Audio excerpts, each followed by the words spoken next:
नमस्कार विद्यार्थी मित्रांनो, देशमुख करिअर अकॅडमीमध्ये आपलं मनस्वी स्वागत. मित्रांनो, आजच्या तासाला आपण मराठी व्याकरणामध्ये त्यातल्या त्यात वर्णमालेमध्ये जे काही 34 व्यंजन आहेत आणि त्यामध्ये आणखीन 2 विशेष संयुक्त व्यंजन आहेत यांच्याबद्दल आपण सखोल माहिती घेणार आहोत. त्यामध्ये व्यंजन वर्ण विषयी आपण माहिती घेत असताना त्याचे जवळपास 5 ते 6 मुद्दे यामध्ये आपण अभ्यासणार आहोत. त्यातलं पहिलं पहा, त्यामध्ये व्यंजन वर्ण हे स्पर्श आहे की अर्धस्वर आहे की उष्मेय की महाप्राण आहे की स्वतंत्र प्राण आहे याविषयी माहिती घेऊ. त्यानंतर ते कठोर आहे की मृदू आहे की मृदू अनुनासिक आहे. त्यानंतर अघोष आहे, अघोष किंवा श्वास किंवा घोष किंवा नाद वर्ण आहे ते सुद्धा यामध्ये पाहणार आहोत. उगमस्थानामध्ये आपण त्याचं हे पाहणार आहोत की दिलेला व्यंजन वर्ण हा कंठ उगमस्थानाचा आहे की तालव्य उगमस्थानाचा आहे की मूर्धन्य आहे की दंत्य आहे की ओष्ठ आहे की दंतोष्ठ आहे. त्यानंतर दंडानुसार त्याला दिले जाणारे प्रकार, एकूण 4 प्रकारामध्ये मोडते का ते आपण पाहूया. म्हणजे मध्यभागी दंड असेल त्याला मध्यदंड म्हणणार, त्याला जोडून दंड असेल तर जोडदंड किंवा त्याला आपण अंत्यदंड देखील म्हणतो, आणि त्याच्यापासून वेगळा असेल तर तो स्वतंत्र दंड, आणि अर्धा असेल तर त्याला आपण अर्धदंड. तसंच दिलेला व्यंजन वर्ण हा अल्पप्राण आहे की त्यामध्ये ह मिश्रित महाप्राण आहे ते आपण पाहणार. महाप्राण म्हणजेच ह मिश्रित म्हणजेच काय, महाप्राण मिश्रित. तर यातला आपण सगळ्यात पहिला व्यंजन अभ्यासणार आहोत, तो म्हणजे क. क बद्दल विशेष माहिती पाहिली तर स्पर्श व्यंजन वर्ण आहे. क हा कठोर व्यंजन वर्ण आहे आणि कठोर व्यंजन वर्ण हे अघोष किंवा श्वास व्यंजन वर्ण असतात. उगमस्थान जर पाहिलं तर क च कंठ व्यंजन वर्ण आहे, हा कंठ वर्ण आहे. मध्यभागी उभा दंड आहे बघा याच्यामध्ये, म्हणून मध्यदंड असणारे व्यंजन वर्ण आहेत. आणि हे महाप्राण आहे की अल्पप्राण आहे तर यामध्ये ह मिसळलेलं नाहीये पहा. यात पहा अल्पप्राण व्यंजन वर्ण आहे. दुसरा व्यंजन वर्ण ख. पहिला मुद्दा याचा बघा, स्पर्श व्यंजन वर्ण आहे, कठोर व्यंजन वर्ण आहे. कठोर आहे म्हणजेच काय तर अघोष किंवा श्वास व्यंजन वर्ण आहे. कंठ व्यंजन वर्ण आहे, उगमस्थान कंठच आहे कारण क वर्गातले 5 एकूण कंठमध्येच येणारे आहेत. जोड किंवा अंत्यदंड असणारे व्यंजन वर्ण आहे बघा, त्याला जोडून आलेलं आहे. आणि हा महाप्राण मिश्रित व्यंजन वर्ण आहे कारण क मध्ये ह मिसळल्यावर ख असा उच्चार ऐकू येतो आपल्याला, म्हणून हा महाप्राण मिश्रित व्यंजन वर्ण आहे. ग स्पर्श व्यंजन वर्ण आहे, मृदू व्यंजन वर्ण आहे. आता लक्षात ठेवायचे, पहिले 2 कठोर होते, क ख हे कठोर व्यंजन वर्ण, आता ग हे मृदू व्यंजन वर्ण आहे तृतीय स्थानचं. मृदू व्यंजन ही घोष किंवा नाद व्यंजन वर्ण असतात. उगमस्थान आणखीनही कंठ व्यंजन वर्णच आहे हे, कारण क वर्गातलं 3ऱ्या क्रमांकाचं आहे तृतीय स्थानचं. स्वतंत्र दंड असणारे व्यंजन वर्ण आहे, अल्पप्राण व्यंजन वर्ण आहे. घ, आता आधी अभ्यासला आपण ग, आता आलं घ. स्पर्श व्यंजन वर्ण आहे, मृदू व्यंजन वर्ण आहे. मृदू आहे म्हणूनच हा काय झालेला आहे, घोष किंवा नाद व्यंजन वर्ण आहे. उगमस्थान कंठ असल्यामुळे कंठ व्यंजन वर्ण, आणि याला जोडून दंड आलेला आहे लक्षात ठेवायचं, म्हणून हा जोड किंवा अंत्यदंड असणारे व्यंजन वर्ण. आता यामध्ये बघा, ग मध्ये ह मिसळल्यावर घ ऐकू येतं बघा, म्हणून हा महाप्राण मिश्रित व्यंजन वर्ण आहे. क व्यंजन क वर्गातलं शेवटचं जे काय आहे पंचम स्थानचं म्हणजे शेवटचं ङ, त्यातलं पहिलं पहा स्पर्श व्यंजन वर्ण आहे. मृदू आहे पण त्यातल्या त्यात हा नाकातून उगम पावतो म्हणून नासिक किंवा अनुनासिक व्यंजन वर्ण आहे. मृदू अनुनासिक याला म्हटलेलं आहे. मृदू असल्या कारणानं हा घोष किंवा नाद व्यंजन वर्ण आहे. कंठ व्यंजन वर्ण आहे म्हणजे क वर्गातलं शेवटचं आहे कंठ व्यंजन. अल्पप्राण व्यंजन वर्ण आहे आणि अर्धदंड असणारे पण जोडाक्षरात पुन्हा अर्धे न होणारे, म्हणजे याचा जो दंड आहे अर्धा जरी असला तर तो कायम राहतो जोडाक्षरामध्ये. आता पाहूया आपण दुसरा वर्ग म्हणजे च वर्गातलं पहिलं च. स्पर्श व्यंजन वर्ण आहे, कठोर व्यंजन वर्ण आहे, अघोष. आता कठोर हे अघोष किंवा श्वास व्यंजन वर्ण असतात. त्याला जोडून दंड आलेला म्हणून जोड किंवा अंत्यदंड असणारे व्यंजन वर्ण. आता याचे उच्चारानुसार दोन उगमस्थान होतात, लक्षात ठेवायचं. याच्यामध्ये च मध्ये य मिसळलं तर ते च होते, म्हणजेच याचं उगमस्थान य युक्त उच्चार असल्यास तालव्य व्यंजन वर्ण आणि अयुक्त उच्चार असल्यास त्याला दंत तालव्य किंवा वर्स्य वर्ण देखील म्हणतात. बघा, अयुक्त उच्चार असल्यास दंत तालव्य व्यंजन वर्ण. च वर्गातला दुसरा जो आहे छ, यातलं पहिलं स्पर्श व्यंजन वर्ण आहे, कारण 25 मधला हा 7व्या क्रमांकाचा आहे. कठोर व्यंजन वर्ण आहे आणि कठोर हे अघोष किंवा श्वास व्यंजन वर्ण असतात. छ हे तालव्य व्यंजन वर्ण आहे. पुन्हा च मध्ये ह मिसळल्या छ ऐकू येतं म्हणून हा महाप्राण मिश्रित व्यंजन वर्ण आहे. आणि अर्धदंड असणारे आणि जोडाक्षरात पुन्हा अर्धे होणारे, म्हणजे आहे तो अर्धदंड सुद्धा याचा जोडाक्षरामध्ये निघून जातो जेव्हा छ अपूर्ण उच्चाराचे असते. ज स्पर्श व्यंजन वर्ण आहे, मृदू व्यंजन वर्ण आहे आणि मृदू हे घोष किंवा नाद व्यंजन वर्ण असतात. तालव्य व्यंजन वर्ण आहे, अल्पप्राण व्यंजन वर्ण आहे आणि याचा दंड जर पाहिला तर हा जोडून आलेला आहे म्हणून जोड किंवा अंत्यदंड असणारे व्यंजन वर्ण आहे. झ, आता आधी ज झालं, आता झ स्पर्श व्यंजन वर्ण आहे, मृदू अनुनासिक व्यंजन वर्ण आहे, घोष किंवा नाद व्यंजन वर्ण आहे, तालव्य व्यंजन वर्ण आहेत, महाप्राण मिश्रित व्यंजन वर्ण आहे आणि जोड किंवा अंत्यदंड असणारे व्यंजन वर्ण आहे.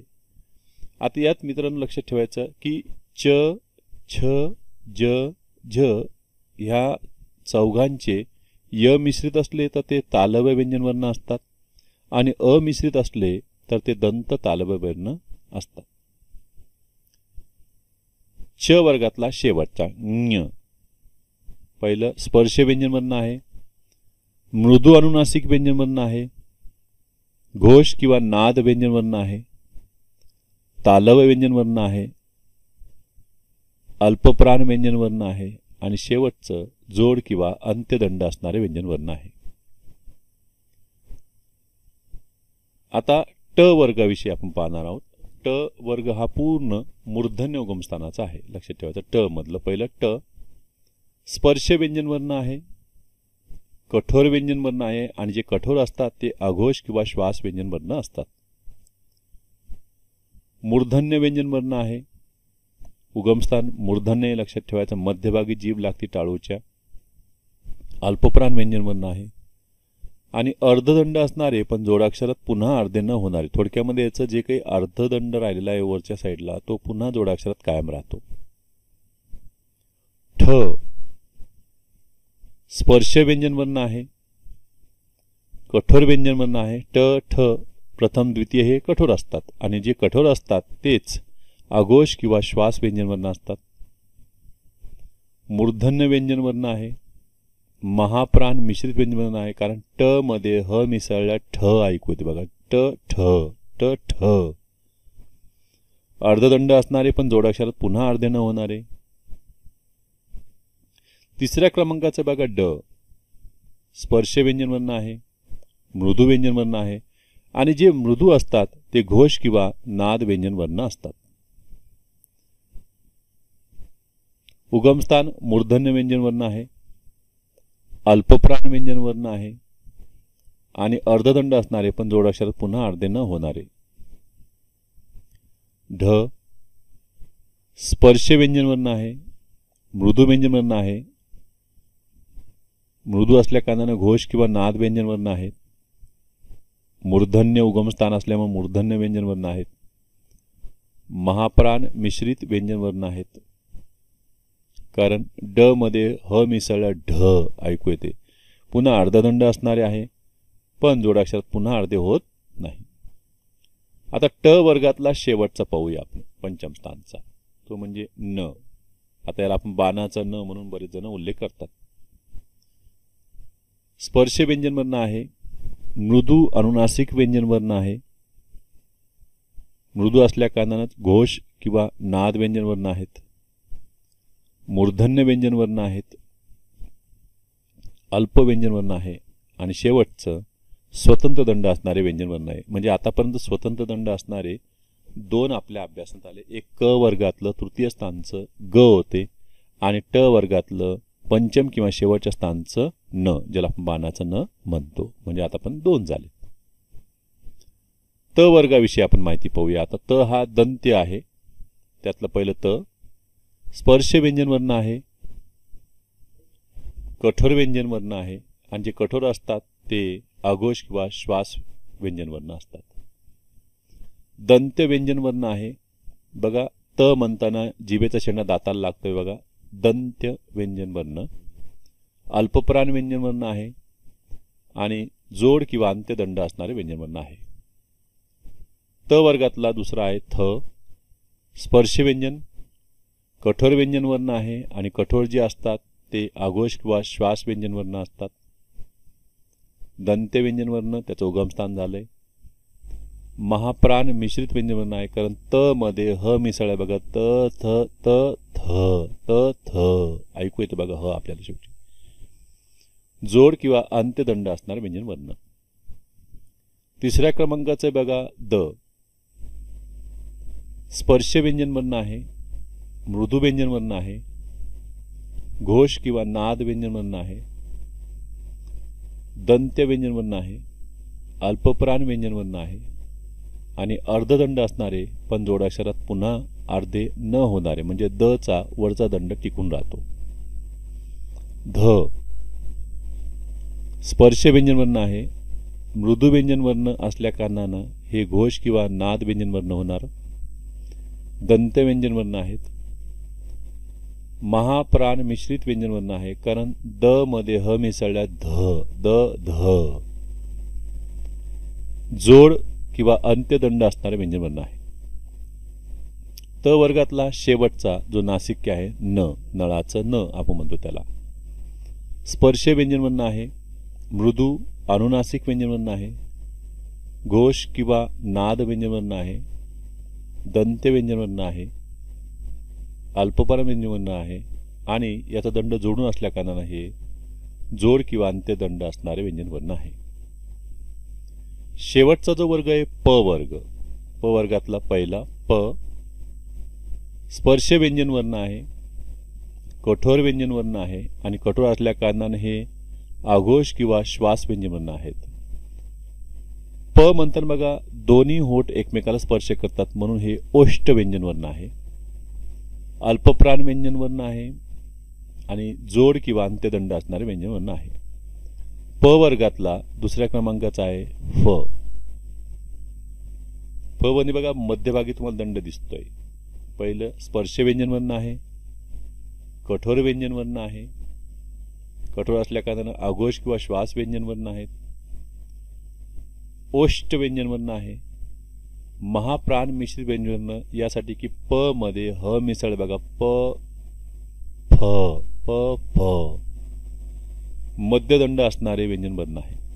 आतापर्यंत मित्रांनो मध्यदंड असणारे व्यंजन वर्ण दोन सापडले आपल्याला. पहिलं क वर्गातलं स्वतः कच होतं मध्यभागी दंड असणारं आणि प वर्गातलं हे द्वितीय स्थानचं आहे फ. ब. स्पर्श व्यंजन वर्ण आहे, मृदू व्यंजन वर्ण आहे. मृदू व्यंजन वर्ण असल्या कारणानं हे घोष किंवा नाद व्यंजन वर्ण आहे, ओष्ठ व्यंजन वर्ण आहे, अल्पप्राण व्यंजन वर्ण आहे, जोड किंवा अंत्यदंड असणारे व्यंजन वर्ण आहे. भ. आता ब नंतर येणारे हे चतुर्थस्थानचं भ, म्हणजे ब मध्ये ह मिसळलं की भ तयार झाले. स्पर्श व्यंजन वर्ण आहे, मृदू व्यंजन वर्ण आहे, मृदू असल्या कारणानं घोष किंवा नाद व्यंजन वर्ण झालेत. ओष्ठ व्यंजन वर्ण आहेत, महाप्राण मिश्रित व्यंजन वर्ण आहेत, आणि शेवटचं जोड किंवा अंत्यदंड असणारे व्यंजनवर्ण आहेत. आता प वर्गातला शेवटचा जो नासिक्य आहे तो म्हणजेच म. स्पर्श व्यंजनवर्ण आहे, मृदू अनुनासिक व्यंजनवर्ण आहेत, घोष किंवा नाद व्यंजनवर्ण आहे, ओष्ठ व्यंजनवर्ण आहे, अल्पप्राण व्यंजनवर्ण आहे आणि शेवटचं जोडून दंड असल्या कारणाने याला जोड किंवा अंत्यदंड असणारे व्यंजनवर्ण आहे. अशा प्रकारे आपण ही 25 स्पर्श व्यंजने पाहिलेत. आता आपण अर्धस्वराकडे वळतोय. अर्धस्वरातला पहिला जो आहे तो म्हणजे य. आता यचं लिखावन पुन्हा पाहून घ्या. याच्यामध्ये बघा जोडून आलेला दंड आहे आणि यचं उगमस्थान थोडंसं उच्चार करून बघा. य य म्हणजे तुमच्या जिभेच्या कडा उचलून टाळूकडे गेलेल्या आहेत, म्हणजे तालावे येणारच आहे. बघा पहिलं अर्धस्वर किंवा अंतस्थ व्यंजनवर्ण म्हणतात याला. मृदू व्यंजनवर्ण आहे आणि जे मृदू असतात ते घोष किंवा नाद व्यंजनवर्ण असतात. तालव्य व्यंजनवर्ण उगमस्थान आहे त्याचं. अल्पप्राण व्यंजनवर्ण आहे आणि जोड किंवा अंत्यदंड असणारे व्यंजनवर्ण आहे. अर्धस्वरातला दुसरा आहे र. अर्धस्वर किंवा अंतस्थ व्यंजनवर्ण आहे, मृदू व्यंजनवर्ण आहे, घोष किंवा नाद व्यंजनवर्ण आहे, मूर्धन्य व्यंजनवर्ण आहे, अल्पप्राण व्यंजनवर्ण आहे आणि र मध्ये कुठेही दंड दिसत नाही. त्यामुळं दंड नसणारे हे एकमेव कंपित व्यंजनवर्ण आहे ज्याच्या जोडाक्षरात लिहिण्याच्या 4 पद्धती आहेत. बघा दंड नसणारे एकमेव कंपित व्यंजनवर्ण. कारण तुम्ही र र र र र असा उच्चार काढला तर तुम्हाला लगेच जाणवेल की जिभेची कंपनं सुरू झालेली आहेत. म्हणून या कंपित व्यंजनवर्ण ज्याच्या जोडाक्षराच्या लिहिण्याच्या 4 पद्धती आहेत. ल. आता ह्या लच्या लिखावटीमध्ये थोडासा संदिग्धपणा आहे. काही ठिकाणी ल ला उभा दंड जोडलेला आहे तर काही ठिकाणी ल ला अर्धदंड जोडलेला आहे. यामध्ये बघा अर्धस्वर किंवा अंतस्थ व्यंजनवर्ण आहे, मृदू व्यंजनवर्ण आहे, घोष किंवा नाद व्यंजनवर्ण आहे, उगमस्थान दंत्य आहे कारण जिभेच्या दाताला लागतं ल म्हणताना दंत्य व्यंजनवर्ण आहे, अल्पप्राण व्यंजनवर्ण आहे, अर्ध किंवा अंत्यदंड असणारे आणि जोडाक्षरात पुन्हा अर्धे होणारे या दोन्ही पद्धतींनी इथं लिखाण केलेली आहे त्याची. व. अर्धस्वर किंवा अंतस्थ व्यंजनवर्ण आहे, मृदू व्यंजनवर्ण आहे, घोष किंवा नाद व्यंजनवर्ण आहे. आता याचं उगमस्थान बघा बरं. य र ल व. तुम्ही बघितलं तर खालचं होठ हे वरच्या दाताला चिटकते बोलताना, म्हणून य र ल व. दोन्ही होठ ओठाला लावून उच्चार करू नये याचा. बघा य र ल व दंतोष्ट. अल्पप्राण व्यंजनवर्ण आहे, अंत्य किंवा जोड दंड असणारे व्यंजनवर्ण आहे. अर्धस्वरानंतर येतो बघा उष्मे किंवा घर्षक ज्याला म्हणतो आपण. म्हणजेच मुखातील जे काही 2 अवयव आहेत हे इतके जवळ येतात की त्यामध्ये पोकळी निर्माण होते. त्या पोकळीतून हवा घर्षण करत जाते म्हणून यांना घर्षक आणि त्यामध्ये थोडीशी उष्मा निर्माण होते म्हणून उष्मे यांना म्हणतात. श. उष्मे किंवा घर्षक व्यंजनवर्ण आहे, कठोर व्यंजनवर्ण आहे. आता तिन्ही कठोरच आहेत. श श स हे तिन्ही कठोर व्यंजनवर्ण आहेत. कठोर असल्या कारणानं हे आघोष किंवा श्वास व्यंजनवर्ण म्हणतात. तालव्य व्यंजनवर्ण आहे, उगमस्थान तालव्य त्याचं. महाप्राण मिश्रित व्यंजनवर्ण आहे कारण त्याच्यामध्ये ह कार ऐकू येतो आपल्या. बघा श श. स्वतंत्र दंड असणारे व्यंजनवर्ण. आतापर्यंत 3 स्वतंत्र दंड असणारे व्यंजन झालेली. हे 3ऱ्या क्रमांकाचं. पहिलं झालं आपल्याकडे बघा बरं ग. क वर्गातलं तृतीय स्थानचं. त्याच्यानंतर ट वर्गातलं पंचम स्थानचं न, बाणाचा द ज्याला म्हणतो आपण. आणि आता हे आलेलं शेवटचं श. यासाठी एक शब्द लक्षात ठेवा ना तुम्ही. ग ने श म्हणजे तुम्हाला ते लक्षात येईल. ग ने श. श. उष्मे किंवा घर्षक व्यंजनवर्ण असणारे, कठोर व्यंजनवर्ण असणारे, कठोर असल्या कारणानं आघोष किंवा श्वास व्यंजनवर्ण आहेत. मूर्धन्य व्यंजनवर्ण आहे कारण जिभेचा शेंडा वर टाळूच्या मध्यभागी लागतो म्हणून मूर्धन्य. महाप्राण मिश्रित व्यंजनवर्ण आहेत आणि अंत्य किंवा जोडदंड असणारे व्यंजनवर्ण आहे. स. 3ऱ्या क्रमांकाचं शेवटचं इथलं. उष्मे किंवा घर्षक व्यंजनवर्ण आहेत, कठोर व्यंजनवर्ण आहे, अघोष किंवा श्वास व्यंजनवर्ण आहे, दंत्य व्यंजनवर्ण आहे, महाप्राण मिश्रित व्यंजनवर्ण आहे, अंत्य किंवा जोड दंड असणारे व्यंजनवर्ण आहेत. आतापर्यंत आपण जर पाहिलं तर महाप्राण मिश्रित व्यंजनवर्ण ही एकूण 13 आपल्याला मिळालेले आहेत. त्यातले बघा क वर्गातलं आपल्याला द्वितीय स्थानचं आणि चतुर्थ स्थानचं मिळालं. त्याच्यानंतर क, च, ट, त, प असे 5 वर्गातले आपल्याला द्वितीय स्थानचे 5 मिळाले आणि चतुर्थ स्थानचे 5 हे महाप्राण मिश्रित आहे. आणि आता मिळालेले उष्मेतले 3 असे एकूण 13 झालेले आहेत. आणि स्वतः पुढे एक महाप्राण येईन ह, असे सगळे मिळून 14 महाप्राण आहेत आपले. ह विषयी माहिती पाहतोय आपण आता. महाप्राण व्यंजनवर्ण आहे, मृदू व्यंजनवर्ण आहे, घोष किंवा नाद व्यंजनवर्ण आहे, कंठ व्यंजनवर्ण आहे, अर्धदंड असणारे पण जोडाक्षरात पुन्हा अर्धे न होणारे. ळ हे 34 क्रमांकाचं आहे. आता स्वतंत्र प्राण व्यंजनवर्ण म्हटलेले त्याला. मृदू व्यंजनवर्ण आहे, घोष किंवा नाद व्यंजनवर्ण आहे, मूर्धन्य उगमस्थाने बघा जिभेचा शेंडा मध्यभागी टाळूकडे जातोय, मूर्धन्य व्यंजनवर्ण.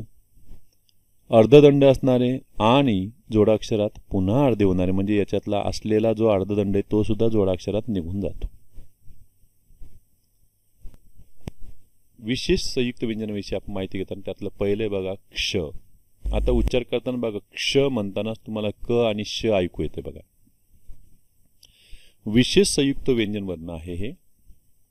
कठोर व्यंजनवर्ण आहे. आता का कठोर व्यंजनवर्ण आहे ते सुद्धा आपण पाहूया. कठोर असल्यामुळे हे अघोष किंवा श्वास व्यंजनवर्ण झालेले आहेत. यामध्ये बघा क अधिक श म्हणजे या दोघांचा उच्चार यात सामावलेला आहे. क हे कठोर आहे आणि श सुद्धा कठोर आहे, त्याच्यामुळे कठोर व्यंजनवर्ण झालेले. कंठ मूर्धन्य व्यंजनवर्ण होईल. त्याचं उगमस्थान जर म्हटलं तर क च कंठ होतं आणि श च मूर्धन्य होतं, म्हणून मी हे कंठ मूर्धन्य व्यंजनवर्ण म्हटलेलं आहे. अशा प्रकारचं उगमस्थान आणखीन कोणत्याही पुस्तकात दिलेलं नाही आहे. पण जर याचं उगमस्थान जर विचारलं तर आपल्याला हे 2 उगमस्थान एकत्र येऊन त्याचा उच्चार करता येतो. कंठ मूर्धन्य क्ष. अंत्य किंवा जोड दंड असणारे व्यंजनवर्ण आहे. शेवटचा आहे ज्ञ. ज्ञ उच्चार करताना बघा द न य असं ऐकू येते बघा तुम्हाला. ज्ञ विशेष संयुक्त व्यंजन आहे. त्याच्यानंतर मृदू व्यंजनवर्ण आहे, कारण याच्यातले तिन्हीचे तिन्ही मृदू आहेत बघा. द न य. द हे त वर्गातलं तृतीय स्थानचं आहे, न हे त्याच वर्गातलं त वर्गातलं पंचम स्थानचं आहे आणि य हे अर्धस्वरातलं पहिलंच आहे, ते मृदू आहेत. घोष किंवा नाद व्यंजनवर्ण म्हणतात. यामध्ये 3 व्यंजनवर्ण एकत्र आलेले आहेत. द न य या 3 व्यंजनाचे ते उच्चारण मिश्रण आहे.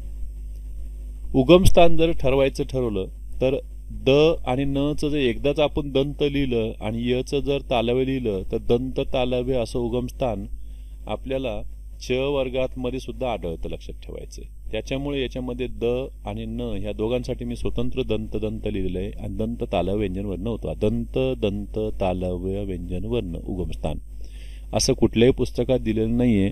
तरी पण त्यांनी तो विचार करावा, कारण आपण क्ष आणि ज्ञ यांना जर वर्णमालेमध्ये 51 आणि 52 नंबरचं स्थान दिलेलं असेल तर त्यांची उगमस्थानं सुद्धा निश्चित होणं आवश्यक आहेत.